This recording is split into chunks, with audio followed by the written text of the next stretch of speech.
Hey Valley Middle, are you ready for the Chapter 3 test? I'm going to help you complete the Chapter 3 review and get you ready for that. I think the key part in the instructions here is making sure that you show all of your work steps and labeling your variables when you are writing an equation or an expression. These things will help you make sure that you got the answer right. And I'll show you how to do that here. We have Bill's age, B plus 7. So we're going to call that B plus 7. And here's all I do to make sure I've got it labeled. Here's my 7. There's Bill's age. Works out just nice and sweet. 3 times the number n, so that's going to be like 3n, and then it's less 3. Well, here's my 3 times the number. Here's my less 3. I'm just double checking with little arrows to make sure I've got everything right. Okay, this one's a little more complicated. The students in 5th hour math divide themselves into 4 groups. So we're going to call it, we'll just call it 5th hour. All right, and they're going to divide themselves into 4 groups. And we are going to say that they were 8 students in each group. So here are my labels. 5th hour, 4 groups, divided by 4. There it is. So we can just choose a variable if we want. We can use h over 5. Oops, h over 4, sorry about that, equals 8. Okay, those are just writing the equations. If we were to go back and solve them, for this one right here, we actually have to solve this one here because it's a division equation. We could take a look at it, and I'm going to rewrite it here. We've got h over 4 is equal to 8, so really that's 1h over 4. So we've got 1/4 h. You see the 1/4 here? To get rid of 1/4, we multiply it by the opposite, which is 4 over 1. Of course, you have to do the same on the other side. Slash the trash, don't give me no gas. You end up with just that h standing alone there because that other stuff crosses out. You've got 8 times 4, which is 32. 32 over 1, or just h equals 32. And you can pop it in and see if it makes sense. Go back up to our original equation. 32 students divided into 4 groups would be 8 students in each group. Sound good? All right. Let's run through these equations real quick here. We have 4 more equations where we just have to solve them. You're going to have to isolate your variable in each of these situations. I'm going to throw some things at you like this, where I put the the answer on one side and the expression on the other, just to throw you off. Try to reverse it. Nothing's changed. Just work with it the way it is. So we've got 6 plus q. We want to isolate q. We want to get that all by itself. That's isolating it. So to get rid of the 6, I'm going to subtract it from this side. But I have to subtract it from this side. 12 minus 6 is 6. These guys cross out. I just have 6 equals q. Of course, I can substitute that in and make it work too. 12 equals 6 plus 6. Okay? All right, same thing here. We've got h minus 12. Equals 12. We want to isolate the h. We want to get it by itself. So how do I get rid of a minus 12? Well, I'm going to add 12 to both sides. So now we've got h. These guys cross off. We have a minus 12 and a plus 12. Those guys cross off, just leaving us h equals 24.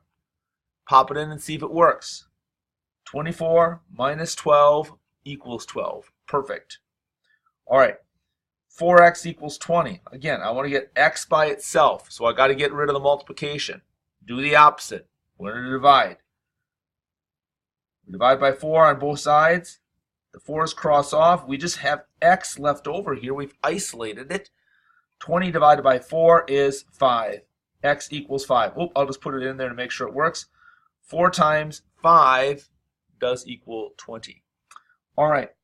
Now we have a c divided by 14 equals 2. So I'm going to rewrite that. C divided by 14 equals 2.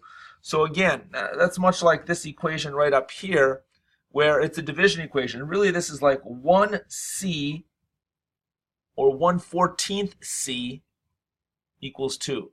Or 1c over 14. Basically, you see the 1/14 there?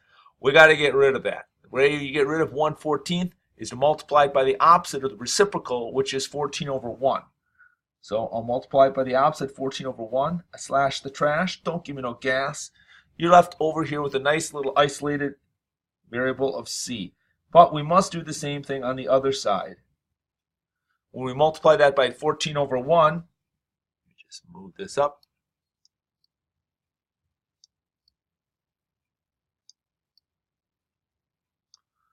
When we multiply this by 14 over 1, we get 28 over 1, or just c equals 28. Okay? All right.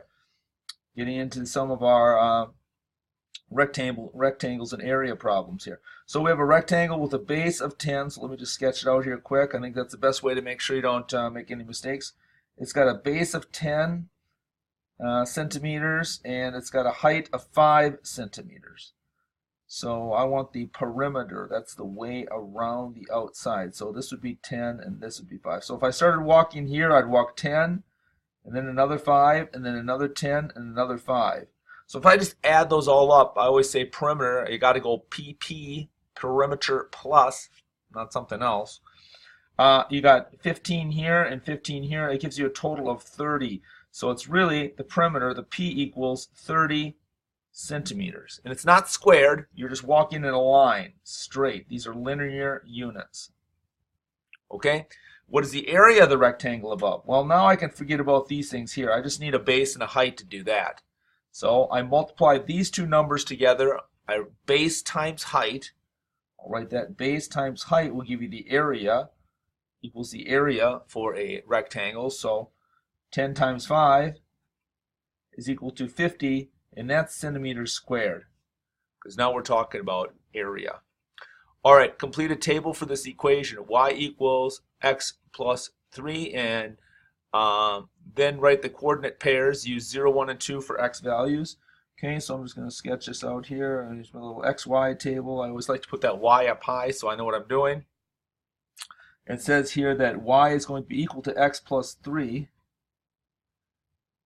All right, and then I said use 0, 1, and 2 for x values. That's what I always use. 2. Pop those guys in. All right, if x is 0, y is going to be, let's see, 0 plus 3, well, that's 3. In this case, if x is 1, 1 plus 3, y will equal 4. If x is 2, 2 plus 3, y will equal 5. So I got these 3 points here, and I can go ahead and graph those. 0, 3. So here's 0. Should have my glasses on. If I make a mistake, I apologize. 1, 4. Go over 1, up 4. I think I'm going to make it. And 2, 5. Over 2, up 5. There's my line, and I've graphed that out. Okay? Great. Let's move on up to the next side here. Here's another one. We need to create a table for the graph listed below. Okay, this is a little bit different. So now we've got to look at the points. We're going to work backwards. So let's make our little XY chart over here. We've got X and put Y up high. And let's just put in the values that we see. Well, this is 0, 0, the origin, and this is 2 up here. So this must be 0, 1. 0 and 1. And then if I look at the next dot, it looks like that is going over halfway, right? Halfway to 2 would be 1. So that next point is at 1, 2. 1, 2. Remember, the airplane needs to taxi before it takes off. All right? And we'll add these on there too, because we can go backwards and down too, but we'll always go over first. All right, and then the last point is 2. I see kids do this, and that's just fine. That's over 2, and we went up 3. So there it is. All right, so now the next question down here, I'm going to have to slide this up a little bit. Write an equation for the line up above here. All right, so we've got our XY table. It looks like whatever x is, I'm adding 1. So it looks like y is equal to x plus 1. Let's just think about that once. What if it was 4? If x were 4, x plus 1 would be 5. Let me just check that value one more time. So here I'm at 4. Yeah, right between 4 and 6 would be 5. All right, I just double checked that. So write an equation then. We've got it right here. the y is equal to whatever x is plus 1. Okay? All right, moving on down here. What is a triangle with a base of 10? So here's my triangle, and I'll give it a base of 10. And we're going to give it a height of 5 centimeters. So I'm going to go over here and just put a little line and say that the height is 5 centimeters.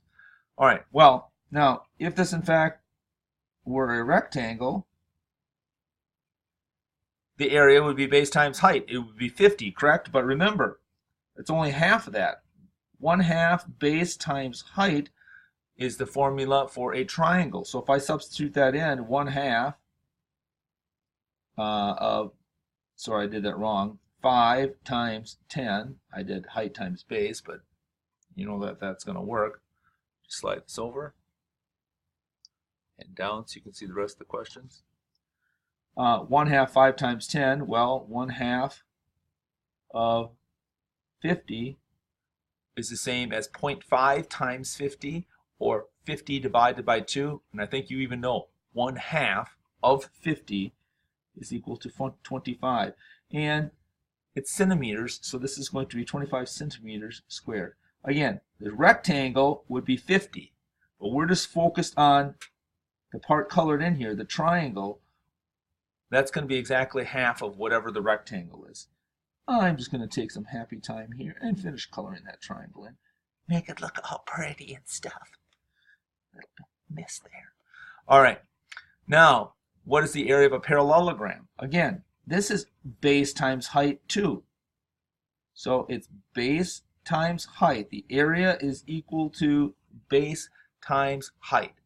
Notice the difference? We're constantly going to come back to this area formula of base times height. Base times height. That's what it is for a rectangle. That's what it is for a parallelogram. Parallelogram is a rectangle.